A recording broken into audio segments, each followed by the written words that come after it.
Speaker of the National Assembly notified the public that the National Assembly, at its sitting held on 18th October 2024, voted in favor of the nomination of Professor Kithure Kindiki to fill the vacancy in the office of the Deputy President of the Republic of Kenya. Article 74 of the Constitution provides for performing any functions of an office, a person shall take and subscribe the oath of affirmation of office in the manner and form prescribed by the third schedule to the Constitution or under an Act of Parliament. Further, Article 148(5) requires that a Deputy President assumes office by taking and subscribing to the oath or affirmation of allegiance and the oath or affirmation for the execution of the functions of the office as prescribed in the third schedule to the Constitution. The oaths prescribed in the third schedule to the Constitution are to be taken by the Deputy President before the Chief Justice. May I now call upon the Deputy President designate, Professor Kithure Kindiki, to take his place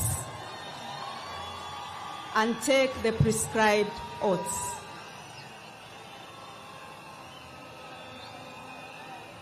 Yes. Okay.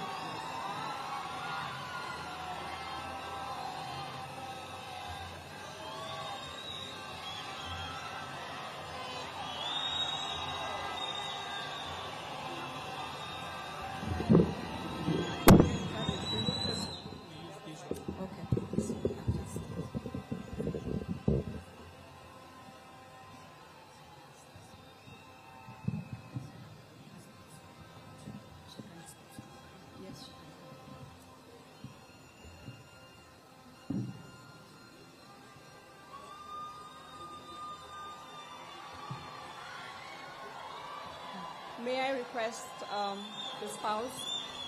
request the spouse of the Deputy President designate to come forward.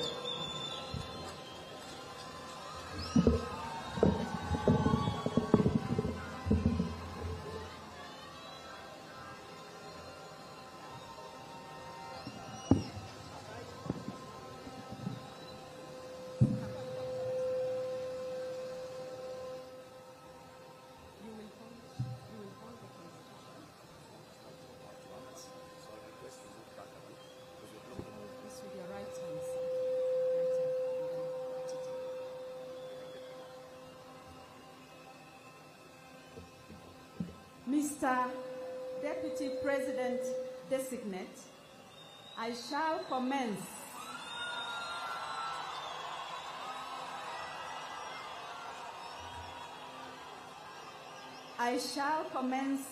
with the administration of the first oath, which is the oath of allegiance of the Deputy President. Kindly repeat after me. I, Kithure Kindiki,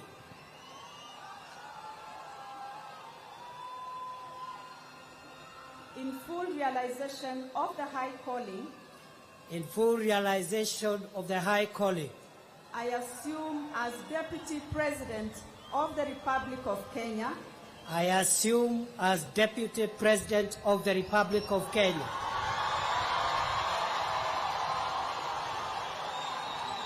do swear that I will be faithful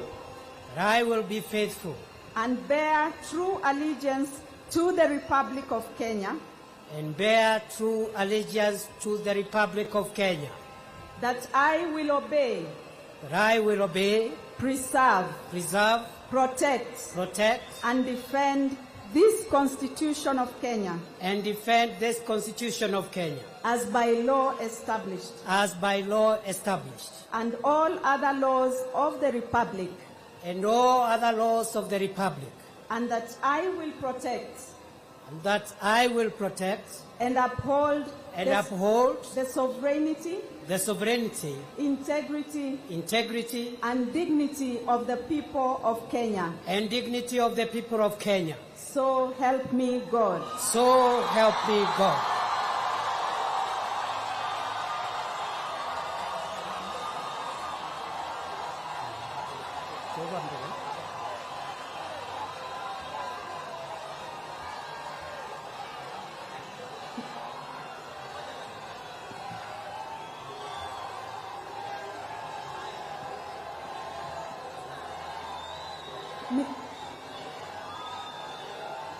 Mr.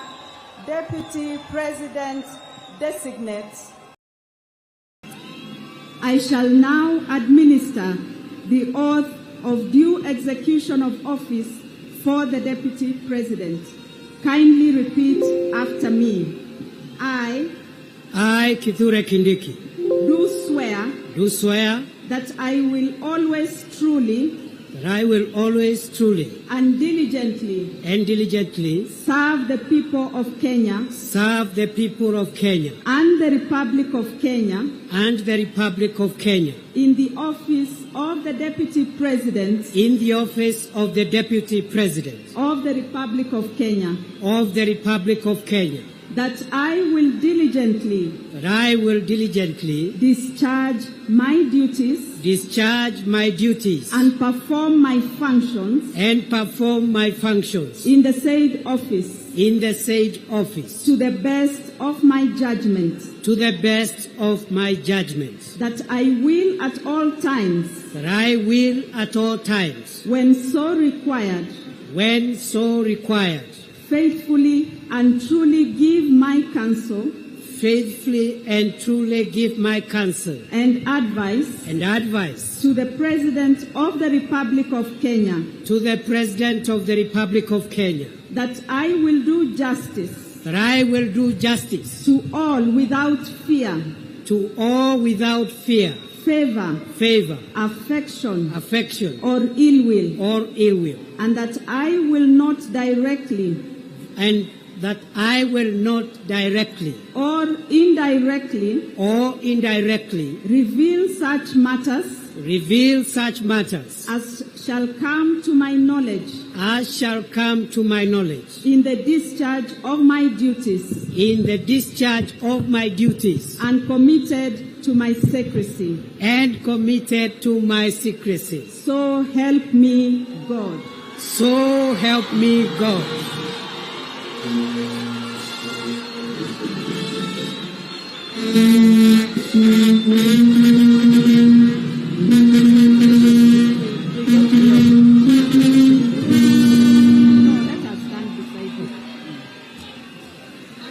The two oaths of office, His Excellency the Deputy President of the Republic of Kenya is now proceeding to the ceremonial table to append his signature to the two oaths, that is the oath of allegiance and the oath of execution of office of the Deputy President. The Deputy President will be guided on signing the two oaths by the Attorney General. His Excellency the Deputy President will be signing 3 copies of each oath. The first set of oaths will be retained by His Excellency the Deputy President as a solemn reminder of the commitment he has made here today.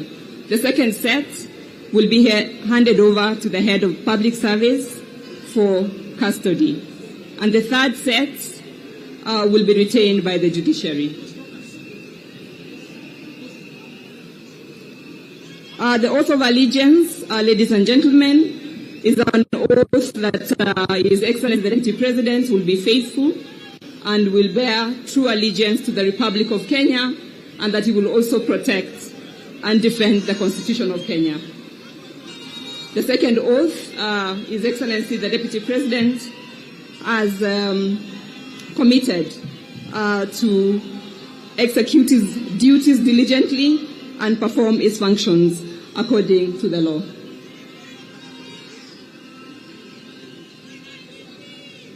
The Chief Registrar will now transmit the oaths to the Honorable Chief Justice, who will also append her signature to the two oaths 3 copies each. Her Ladyship, the Chief Justice, will be countersigning against the signature by His Excellency, the Deputy President.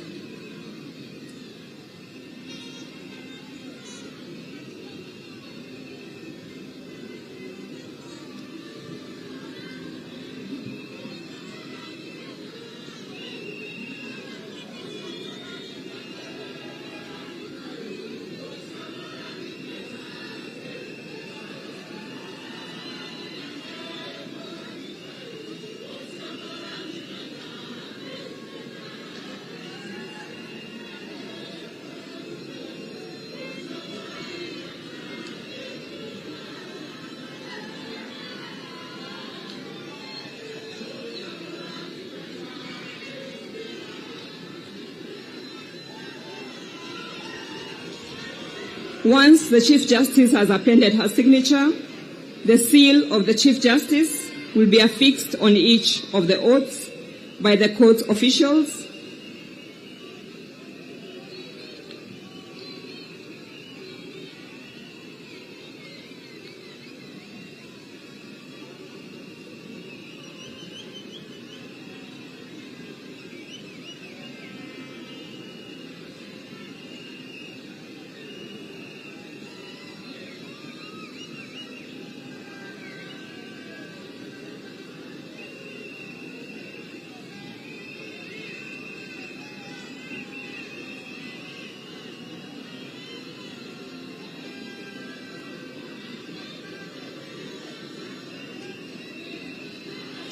May I kindly invite the Honorable Chief Justice and His Excellency, the Deputy President, to stand in front of the maze for presentation of the oaths to the public. The Honorable Chief Registrar will be handing over the oaths to the Honorable Chief Justice, who will in turn hand them to His Excellency, the Deputy President.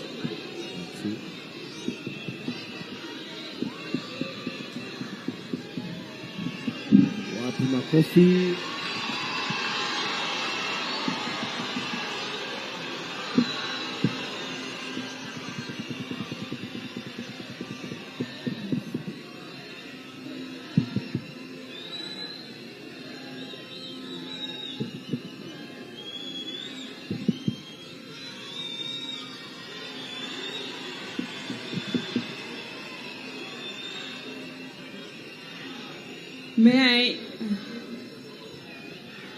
May I ask His Excellency, the Deputy President, and Her Ladyship, the Chief Justice, to take their seats as they hand over the oaths to the Honorable Attorney General.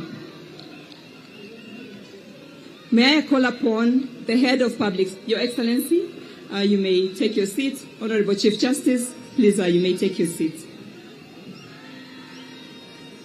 At this point, I wish to call upon the Head of Public Service to receive the oaths from the Chief Registrar for safe custody. As I mentioned earlier, one copy will be handed over to His Excellency, the Deputy President, another will be retained by the judiciary, and one copy will be handed over to the Head of Public Service for safe custody. Thank you. That's all. They're both there. Yes. At this point,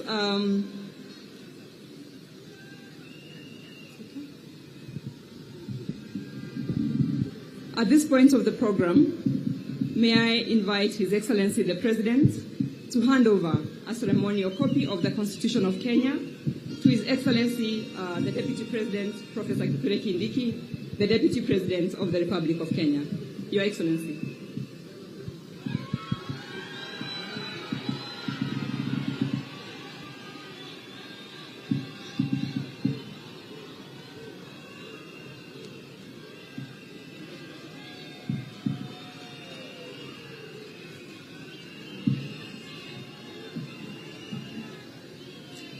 His Excellency, the President, is handing over the Constitution to His Excellency, the Deputy President.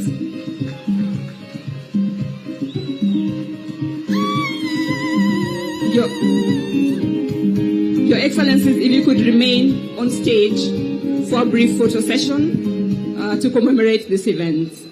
The first photo will feature His Excellency the President and His Excellency the Deputy President of the Republic of Kenya.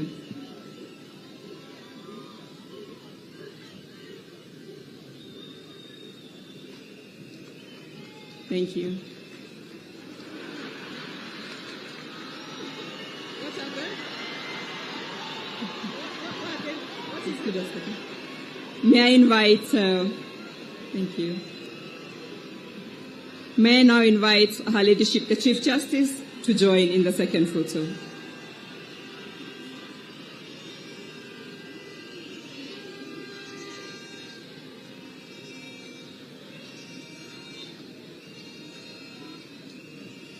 We may take our seats.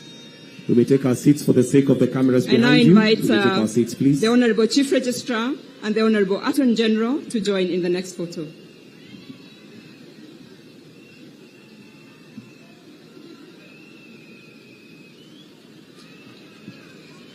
All right. For the second last photo, I kindly request Her Excellency the spouse of the Deputy President, Dr. Joyce Kithure, and Her Excellency the First Lady, Rachel Ruto, to join in the fourth photo, with the request that the Honorable Chief Justice remains in this photo. Thank you.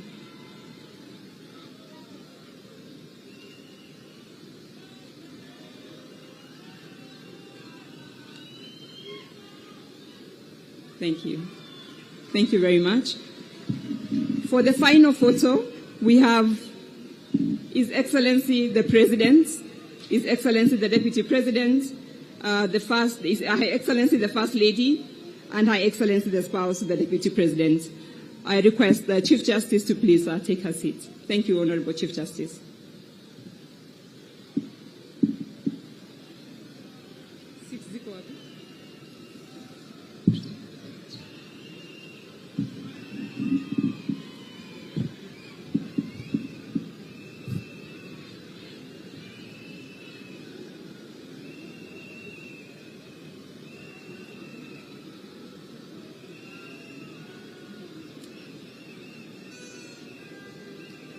Thank you, Your Excellencies. You may now resume your seats.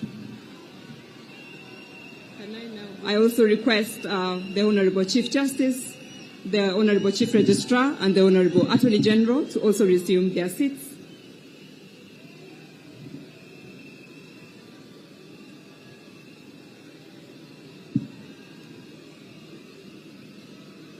Ladies and gentlemen, as we come to the end of our ceremony, I would like to ask us to remain upstanding for the lowering of the mace.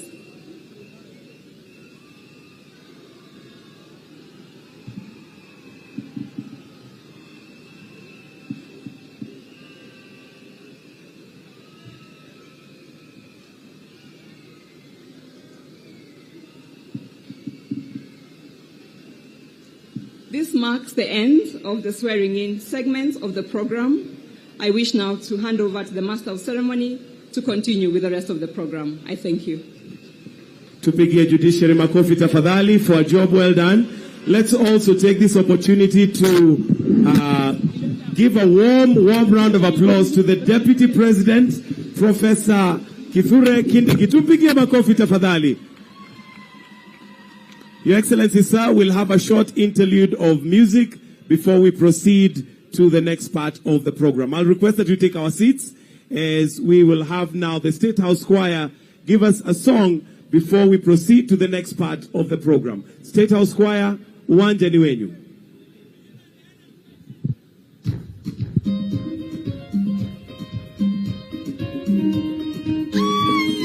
Na kama uko na bendera, sisi ni wa Kenya daima.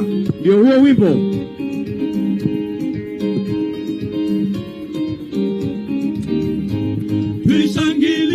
Kenya taifa letu tukufu, Kenya kama uko na bendera tuipeperushe tafadhali, kama wa Kenya daima. Tunayoipenda Kenya, nchi tunayoipenda, twajivunia sana tukijiita wa Kenya, nchi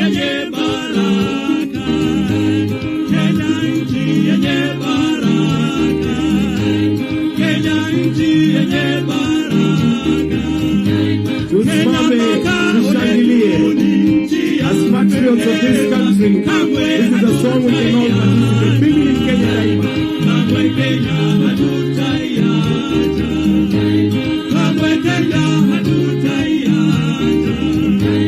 Anayependa Kenya ni yule mwenye kutenda haki kwa watu wote. Mtu mwenye kutenda haki, mtu mwenye kutenda haki. Na ukipenda Kenya ujitengane na mambo yenye kuvunja amani. Hatutaki matata Kenya, hatutaki matata Kenya. Wenzangu, Kenya kipenzi chetu, hatutaiacha milele daima. Kenya kipenzi chetu, hatutaiacha milele daima. Kenya kipenzi chetu, nchi yenye upendo, hatutaacha Kenya daima na milele. Kenya kipenzi chetu, hatutaiacha milele daima. Kenya kipenzi chetu, hatutaiacha milele daima. Na tumeapa sote wananchi wa Kenya kutumikia Kenya daima na milele. Kenya kipenzi chetu, hatutaiacha milele daima. Kenya kipenzi chetu, hatutaiacha milele daima. Tushangilie Kenya taifa letu tukufu, Kenya tunayoipenda daima. Kenya nchi tunayoipenda daima. Tuwashangilie tafadhali. Asanteni sana State House Choir kwa huo wimbo. Naomba tuweze kuketi. Mheshimiwa Rais, sasa naomba unikubalie nimwalike His Excellency the Prime Cabinet Secretary Honorable Musalia Mudavadi to make his remarks. Tumpigie makofi tafadhali akija katika jukwaa.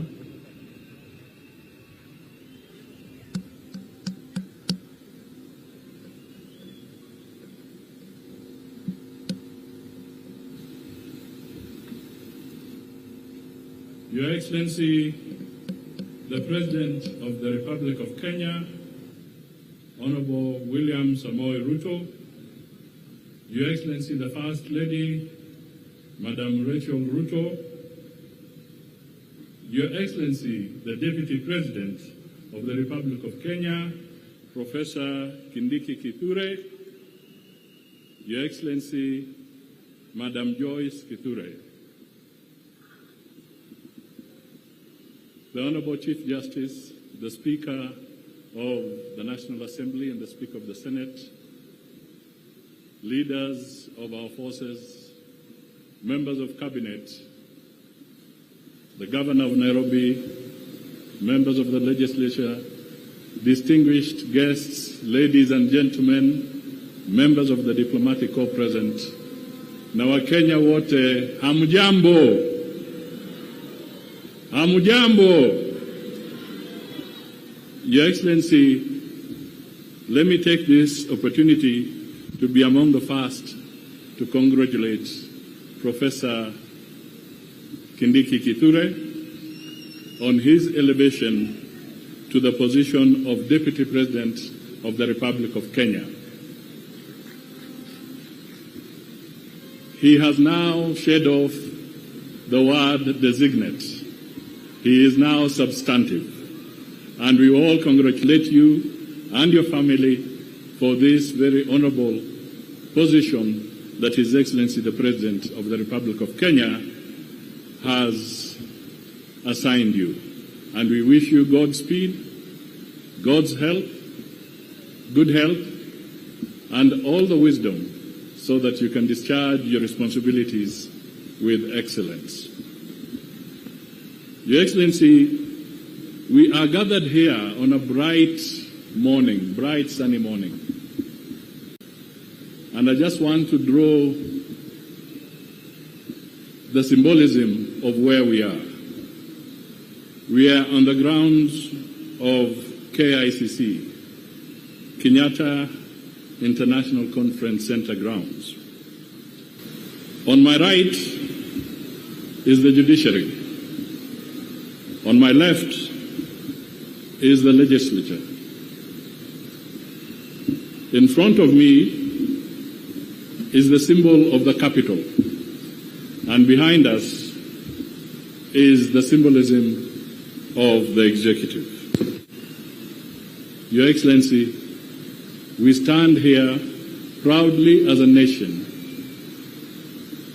to actually show and to prove to the Kenyans who ushered in the 2010 Constitution with a 70% majority, and to the international community, that our institutions work. I would like to repeat that our institutions work. There may be challenges. The wheels may take a little longer to turn, but at the end of the day, the legislature has done its bit, the judiciary has done its bit, everybody gets a chance to be heard if they are aggrieved, and finally, the executive can move on. We are a country that respects the rule of law. Finally, Your Excellency, I think it is important for us to reflect on the journey ahead. We have had a tumultuous 2 years, and there are moments that Kenyans have accused us of having removed our eyes off the ball. This is a moment, a great moment, for us to retrace our steps, get together, have a unity of purpose, have the resolve and the will, and to focus so that we can deliver for the Kenyan people as they requested us to do when they cast their vote 2 years ago. In Professor Kindiki, we see a lot of virtue, but perhaps the one I may want to single out is the virtue of humility.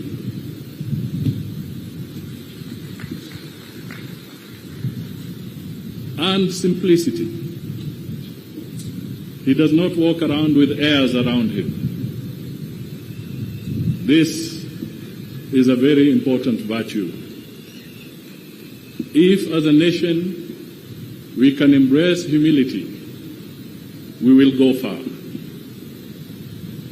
If you disregard humility, it can be very expensive. So, ladies and gentlemen, it is now my honor to ask the Deputy President of the Republic of Kenya, Professor Kithure Kindiki,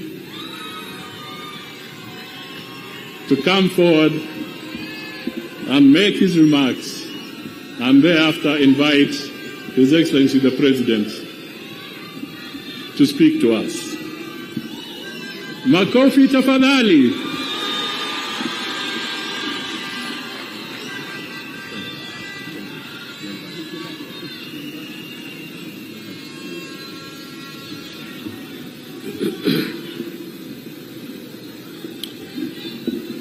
Your Excellency, President William Ruto, Your Excellency, First Lady Mama Rachel Ruto, all protocols as already established, I ride on them. No arms of government or agencies, and the representations of foreign and friendly countries present. Your Excellency, sir, words fail me to explain how grateful I am today. I'll say that I am grateful to Almighty God who orders the steps and the affairs of every human being on earth. I am grateful to you, sir, for the honor you have given me to serve under you. Your Excellency, I've been your political student for nearly 20 years now, and nothing in the political space has helped me to pick up lessons more than the years that I have worked and served around you in various capacities. Therefore, Your Excellency, I'm grateful for the honor which you have given me. I promise you, before this congregation and before God, that I will not let you down for the privilege you have given me. Your Excellency, sir, in the same breath of gratitude, I am grateful to all the institutions who have facilitated this process, including the ceremony we are having today. And I want to agree with what my elder brother, His Excellency Musalia Mudavadi, has said. Whatever has happened in the last few weeks, and indeed in the recent past, is a testament of the maturity of our democracy, and is a testament that our institutions work.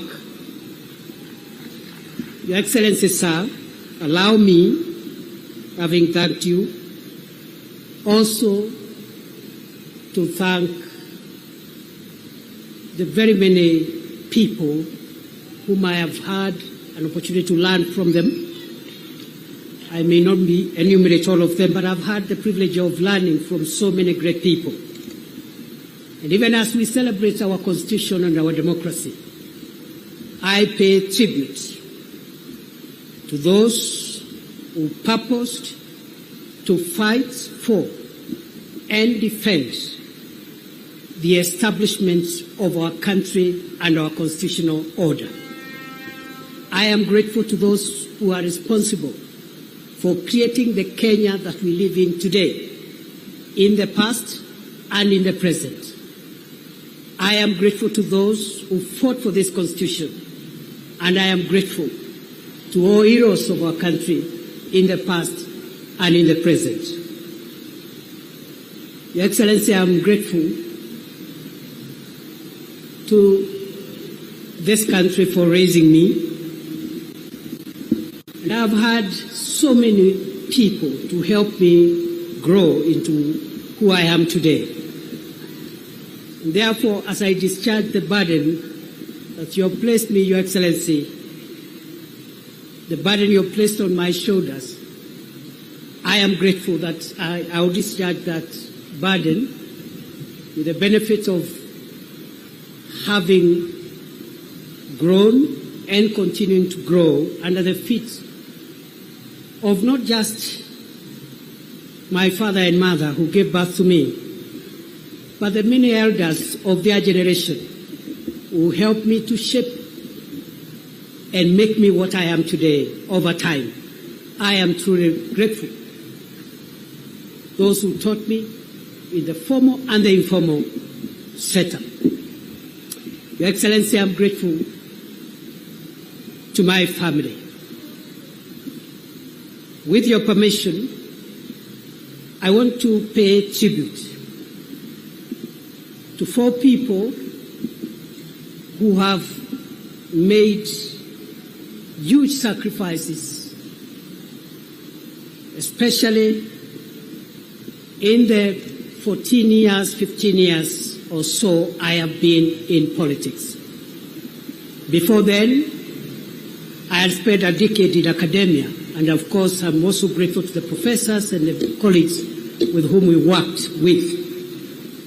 But allow me, Your Excellency, today, on a moment like this one, to thank my wonderful wife, Joyce Kithure, a woman who has sacrificed, a professional in her own right, but who has sacrificed to raise our 3 children, Imani, Neema, and Mwende. Many days and nights of my absence as I served the country in different roles. I am very grateful to my wife and the children for being the foundation and providing the support that I have always required as I navigate this difficult space of public service. Having finished with gratitude, Your Excellency, I'll say 2 things before I invite you. The first is to affirm that throughout my journey, culminating with this moment, I have come to believe that Kenya is the country of possibility. Your Excellency, for a person such as I to stand here today and take oath of the office of the Deputy President, it can only happen in Kenya. Your Excellency, I was born 52 years ago in one of the remotest parts of Kenya. But because Kenya is the land and the homeland of possibilities, today I, perhaps the most unlikely person, is standing here today because Kenya has made it possible for anybody to become anything in this country. I don't take it for granted. And therefore, Your Excellency, as you lead us into the transformation of our country in the years ahead, I want to commit to support and assist you, together with the other colleagues in government, to realize a Kenya that has even greater opportunities, a more inclusive Kenya, a more democratic Kenya, and a more transformed Kenya. Your Excellency, I'm grateful because of the opportunity that Kenya provides for anyone to aspire to be anything. And therefore, there is no reason going forward why any person from anywhere, from whatever community, creed, religion, should not aspire to become anything in our country, because I am a testament that Kenya is the homeland of possibilities. Finally, Your Excellency, I have reflected on the words of the oath of office I have taken, both the oath of allegiance and also the oath for due execution of the functions of the office of the Deputy President. And in that regard, I want to commit to you, as I end my remarks, I want to commit to you before this congregation and before the Almighty God, who is acknowledged in the Constitution, that I will serve under you and provide you with the assistance and support you require to take this country to the next level. I commit I will be loyal and faithful. I will try the best of my ability to work hard together with the other colleagues to lighten the burden that you carry on your shoulders, Your Excellency. And therefore, I think for me, today is, if I may say so, a day when I have received the highest honor yet of my life. And I don't take that for granted. I want to pray that God will give me wisdom to do what I must. And to the colleagues whom we have worked with and will continue to work with, I want to say that I'll provide continuity so that we can be able to all work together and deliver for this country. I forgot, Your Excellency, to thank, when you gave me the task the last 2 years of serving in the Ministry of Interior, there are wonderful people whom I have worked with. Ngao, the police, the prisons, immigration, and all the departments and agencies in the Ministry of Interior.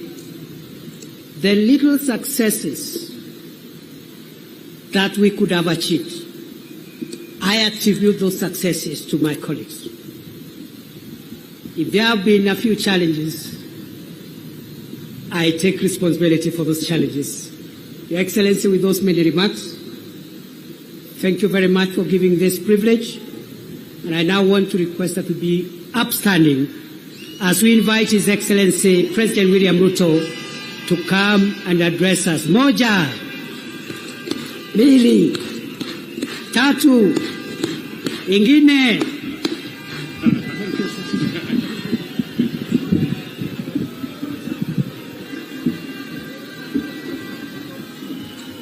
Asante sana.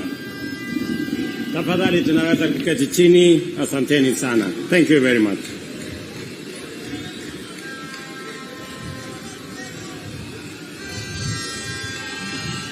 Your Excellency, Abraham, Kithure, Kindiki, Deputy President of the Republic of Kenya, Excellencies, Mr. Speaker of the National Assembly, Mr. Speaker of the Senate, our sister, your leadership, the Chief Justice of the Republic of Kenya, members of the judiciary, members of the executive, members of the legislature, fellow Kenyans, hamjambo. Hamjambo tena. Bwana Yesu asifiwe. Assalamu alaikum. Hebu mnisalimie hivyo hewani nione ndugu wa Kenya.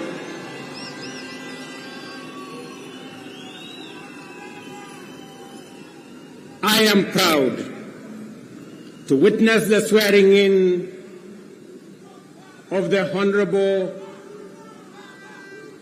Abraham Professor Kithure Kindiki as the third Deputy President of the Republic of Kenya under the 2010 Constitution.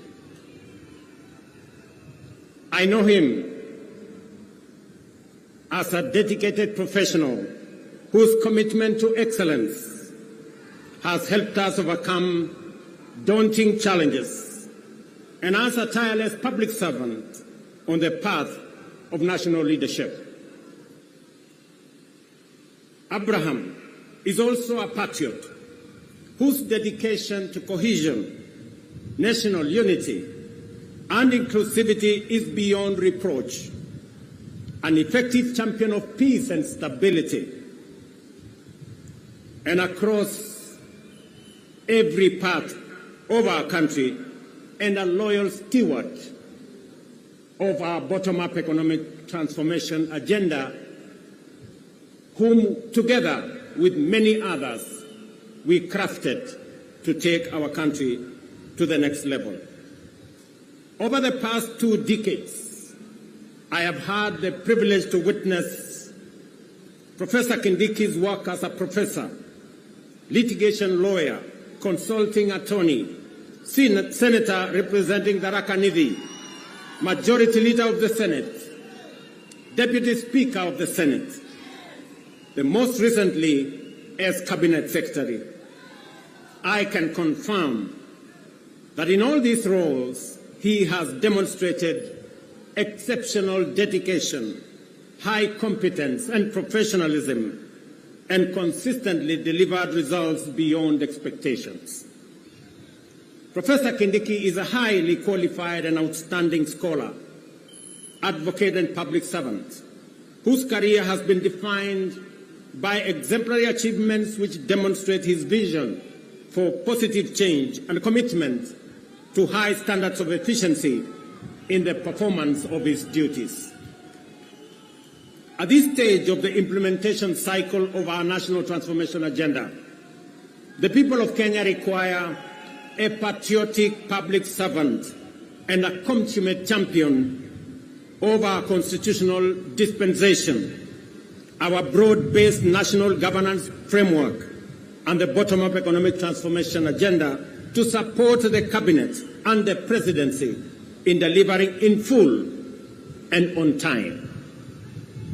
This moment calls for an individual who takes pride in a job well done and is humble enough to be a loyal servant of the people, and who is selfless enough to reach out and mobilize the entirety of government towards delivering for Kenya, experienced enough to understand the importance of engaging all sectors of our economy to drive transformation, and committed enough to serve professionally with loyalty and, most importantly, with integrity.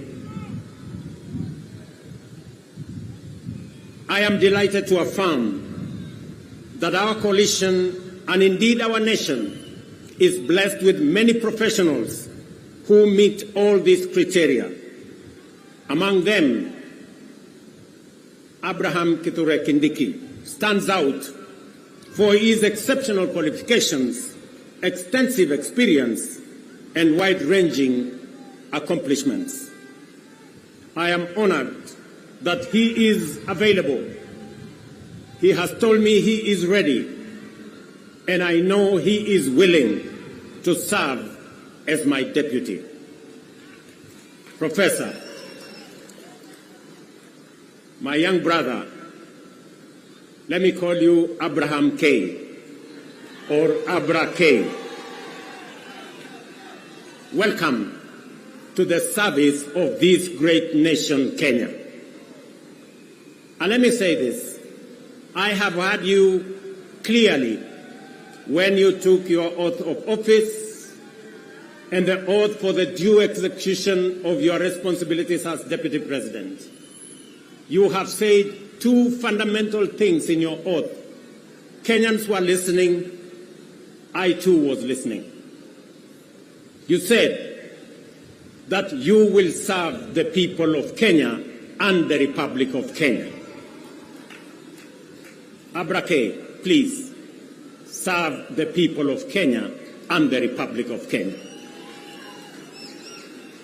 As I told our principal secretaries, as I told our cabinet secretaries, and as I tell every public servant who has a responsibility, who has a duty, who has the honor to serve our nation, let us serve the people of Kenya and the Republic of Kenya.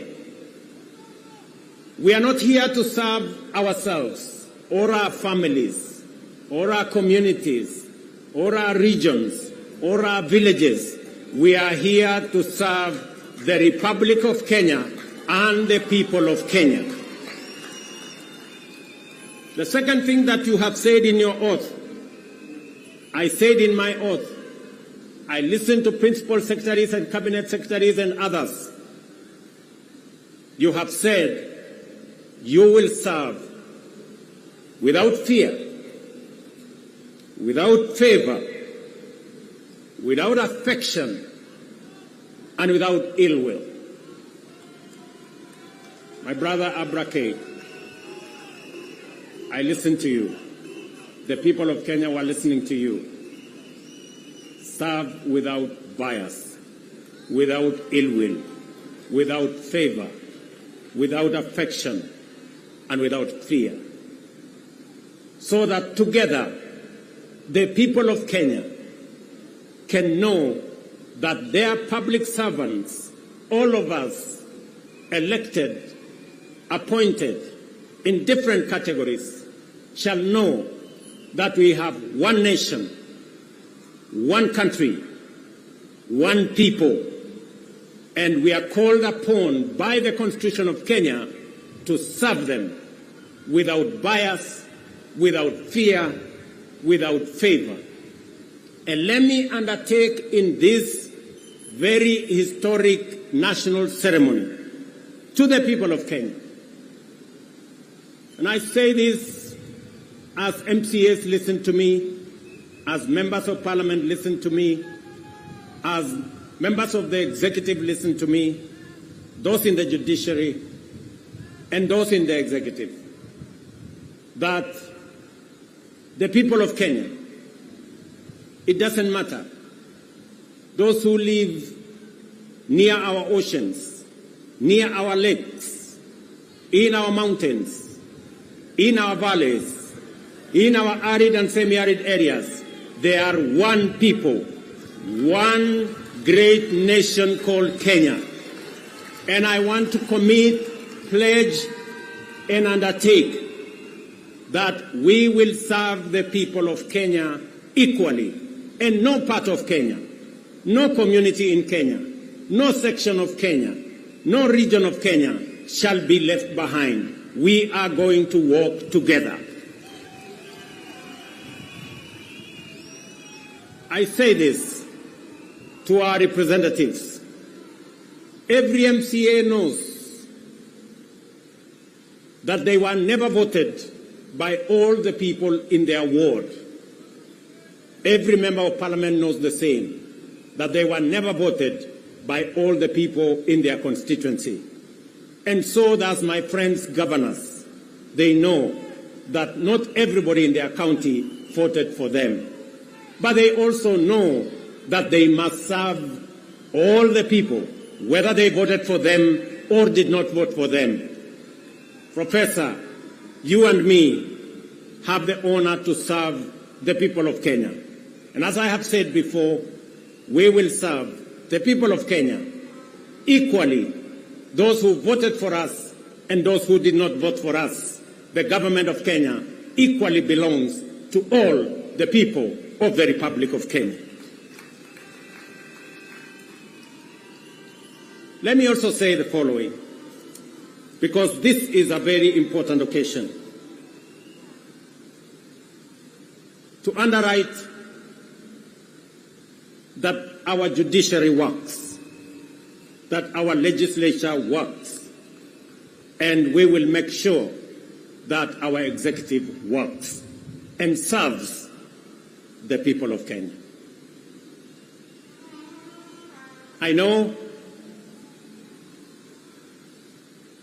that we've gone through a journey, but in this journey, we have affirmed to both ourselves as the people of Kenya, to our friends, and to the international community, we have affirmed that Kenya is a constitutional democracy founded on the firm foundation of the rule of law. We believe in freedom, and we believe in making sure that no Kenyan and none of us is left behind. Today we stand here as a people, united, peaceful, because we are a democracy. We believe in our constitution. We believe in the rule of law, and we are a free people, and we make choices. Let me also say this. To all of us who are public servants, it doesn't matter at what level. To all of us, we are reminded on this very historic day that we serve at the pleasure of the people of Kenya, and we serve under the provisions of the law and the Constitution of the Republic of Kenya. And that none of us, irrespective of the office we hold, is greater than what our Constitution says. We must obey, we must submit to the law and to the Constitution, because that is what makes us a nation. Let me say this as I conclude. We have made stride as a nation. Today, our savings as a percentage of our GDP is growing. We have changed and we have transformed our education system. Today, we have more teachers. We just announced another 20,000 teachers. We have a new funding model that is student-based, which we are refining to make sure that no child in Kenya is left behind. My dear Professor Kindiki, I need your voice. I need your intellect to help me and to help members of our cabinet to profile the things we are doing, to speak to the things that we are doing. I have almost become a lonely voice in the executive, especially in the presidency, speaking about our projects, speaking about our programs, elaborating on what we are doing. You are eloquent, my brother. You are intelligent, my brother. I am confident that you will do that which I have missed for the last 2 years. I know you will.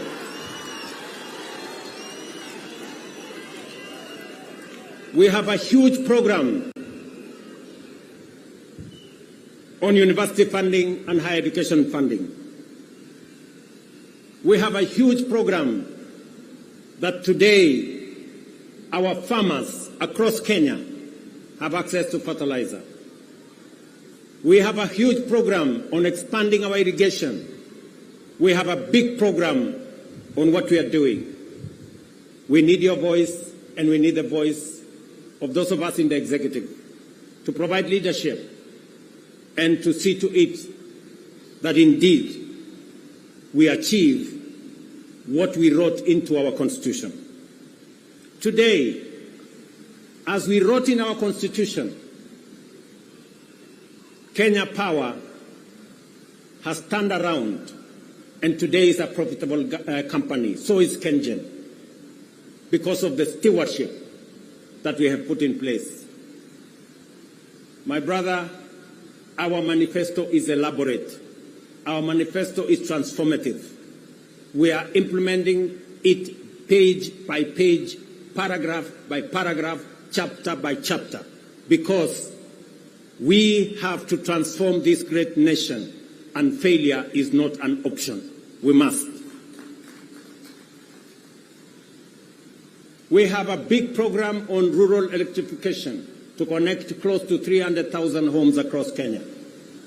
I need your support to the Ministry of Energy, who are doing a wonderful job in that exercise.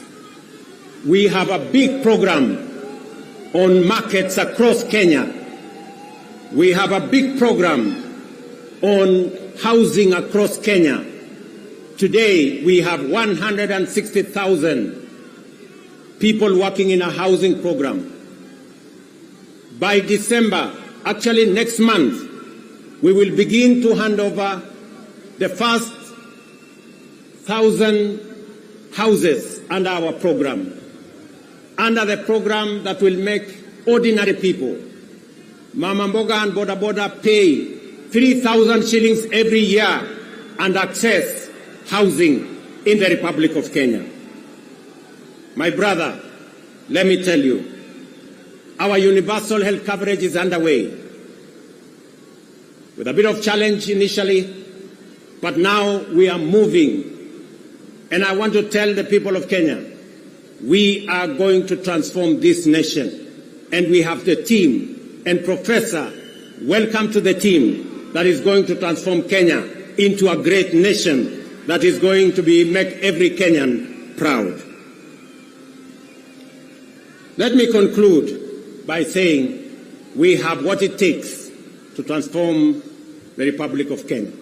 And I am committed to making sure that whatever it takes, whatever decisions that have to be made, we will make them so that our nation can truly be transformed. As I talk to you, 10,000 young people are now engaged in climate works in Nairobi.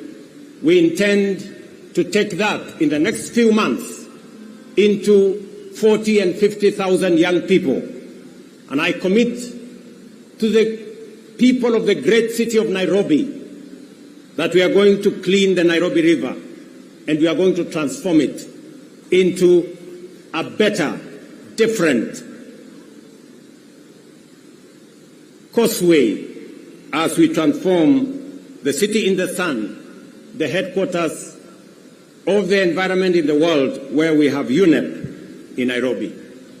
We're also going to roll out the program that will make sure that we tap into the private sector and make sure that we can work through public and private partnership to make sure that we roll out some of the urgent, important programs that are important for the transformation of our nation. Let me conclude by asking all of us, members of the legislature, members of the judiciary, especially our investigative institutions, to make sure that we ensure that public resources are used efficiently, effectively.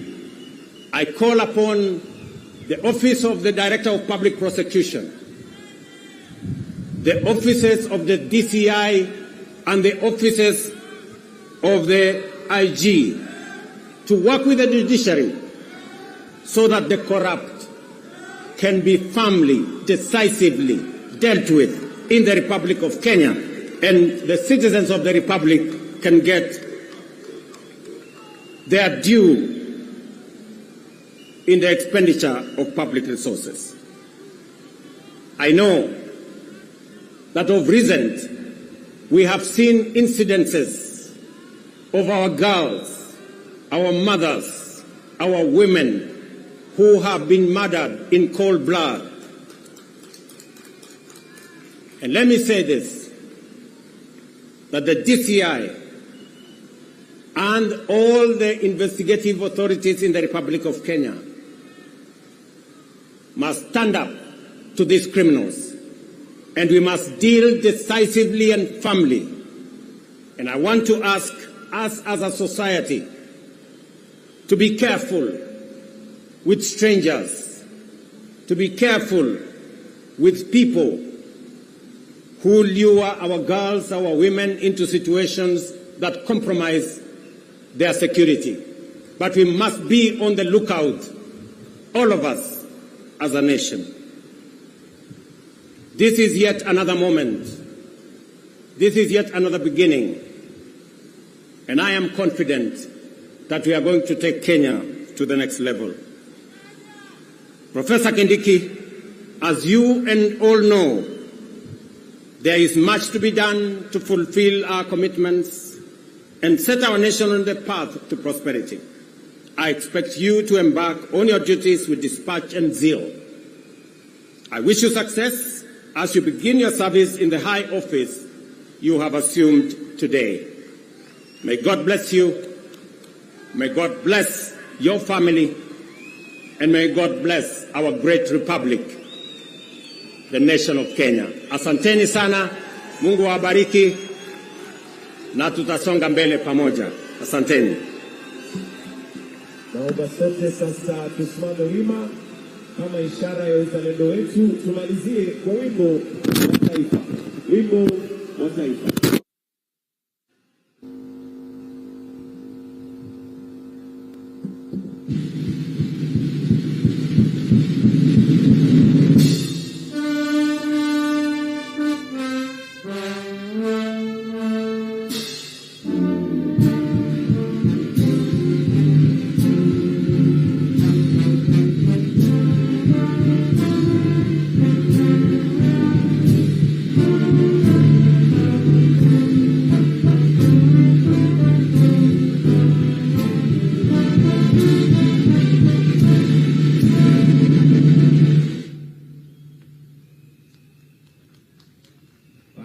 Tusimame mahali tulipo tukimpatia rais nafasi ya kutoka katika starehe zake. Asanteni sana.